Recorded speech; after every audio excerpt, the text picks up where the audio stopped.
Well, good afternoon. ចង់ជម្រាបជូនថាតាមសំណូមពររបស់ក្រុមសារព័ត៌មានបរទេសយើងជាច្រើនគឺខ្ញុំនឹងធ្វើ press briefing នេះជាភាសាអង់គ្លេសហើយបន្ទាប់មកគឺអាចមានសំណួរមួយចំនួនសំណួរជាភាសាអង់គ្លេសខ្ញុំឆ្លើយជាភាសាអង់គ្លេសសំណួរជាភាសាខ្មែរខ្ញុំនឹងឆ្លើយជាភាសាខ្មែរ Members of the media, ladies and gentlemen, well, first some housekeeping. We will commence with a briefing in English, followed by a Q&A session. Questions in English will be answered in English, and likewise, question in Khmer will be answered in Khmer. ASEAN Foreign Ministers Retreat is the first major meeting of the year that set the tone of ASEAN aspiration and work plan for the whole year 2022. The AMM retreat was convened in a hybrid format with participation of 6 foreign ministers in person and 3 others through video conference. The 3 other ministers are Mr. of Brunei, Thailand, and Vietnam. Myanmar decided not to send any representative to the AMN retreat, but Myanmar did attend the senior official meeting through video conference. I have to say that Vietnam Foreign Minister came in person, but he was tested positive and has to stay in his room, but he attended the meeting online. The good thing is that we have finally had the ball rolling for ASEAN process under Cambodia's chairmanship 2022. After 2 years of meeting, mostly online due to the pandemic, we managed to hold the retreat largely in physical meeting format. I have to say that a face-to-face meeting is more constructive and productive on issues that are sensitive and important to our region. All of us share this sentiment.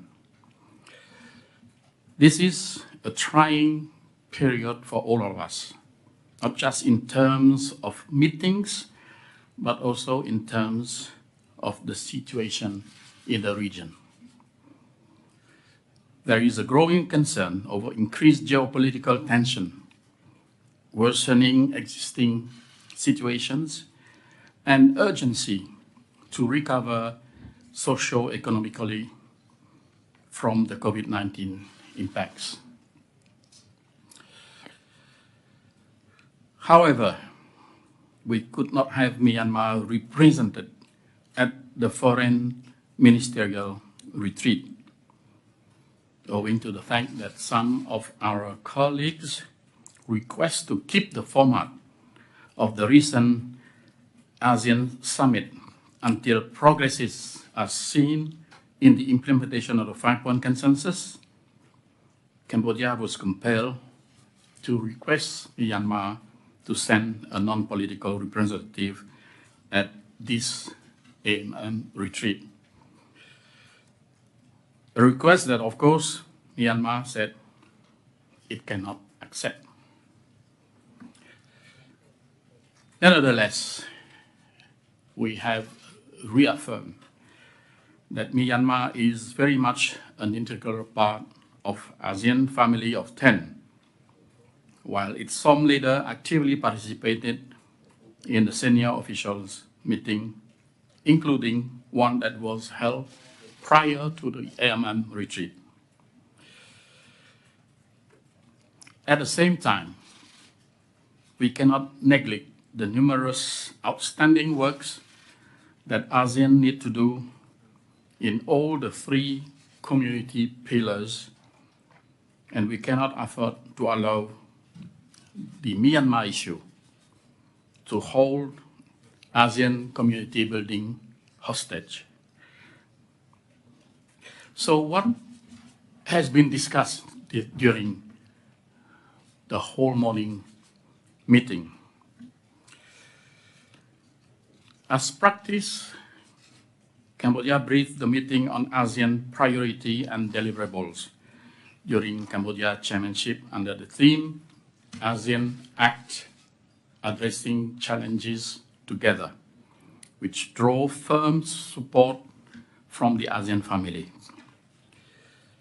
We discussed at great length on the follow-up of the 38th and 39th ASEAN Summit and related summit, and discussed ways to advance ASEAN community building efforts toward the realization of the ASEAN Community Vision 2025, especially via the strengthening of ASEAN centrality, unity, and external engagement based on the ASEAN way.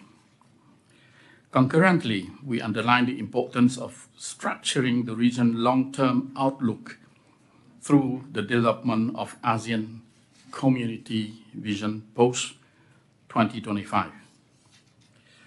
To facilitate the region's recovery from the COVID-19 pandemic, we emphasize the importance of full and effective implementation of the ASEAN Comprehensive Recovery Framework through a whole-of-community approach in a coherent, inclusive, and target-oriented manner.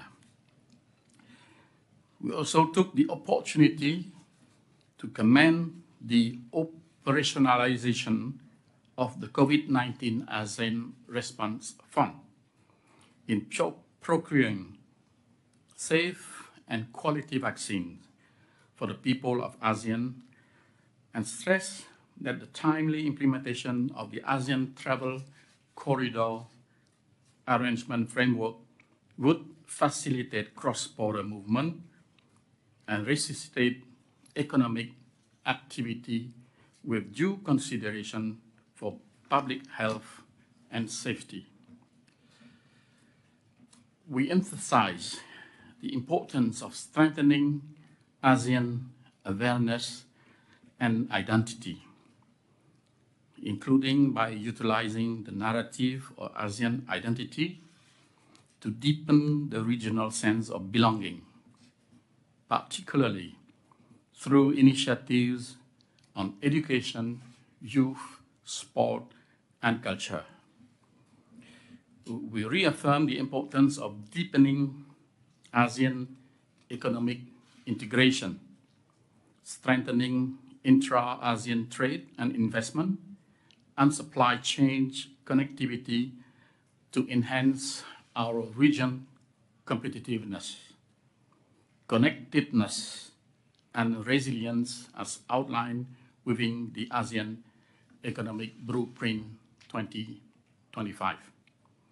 On this note, my colleague and I were encouraged by the entry into force of the Regional Comprehensive Economic Partnership Agreement on the 1st of January 2022, and reiterate our commitment to ensure the full and effective implementation of the agreement to enhance ASEAN attractiveness for trade, investment, and global supply chain.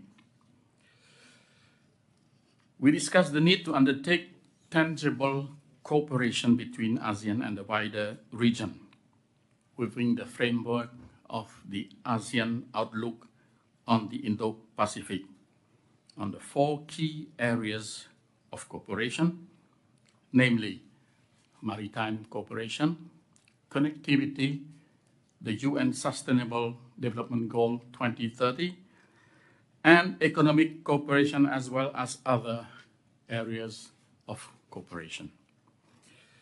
We discussed Cambodia's two proposals to host the second ASEAN Global Dialogue and its theme post-COVID-19 comprehensive recovery, and the second ASEAN Women Leaders Summit in this year under the theme Building More Sustainable, Inclusive, and Resilient Entrepreneurship in ASEAN. We also deliberate on the concept paper on strengthening ASEAN capacity and institutional effectiveness. And the meeting has also adopted Indonesia concept paper on mainstreaming 4 priority areas of the ASEAN outlook on Indo-Pacific. We also agreed to finalize by the end of this year the following plan of action. East Asia Summit Plan of Action to implement the Phnom Penh Declaration on East Asia Summit Development Initiative 2023-2027, and the APT Cooperation Work Plan 2023-2027. To further support the achievement of these endeavors, we underscore the importance of narrowing the development gap through the IAI Work Plan 4, 2021-2025, and enhancing regional connectivity through the Master Plan on ASEAN Connectivity 2025, in conjunction with the Connecting the Connectivities approach. We note that the growing number of requests to accede to the Treaty of Amity and Cooperation in Southeast Asia reflect ASEAN rising prominence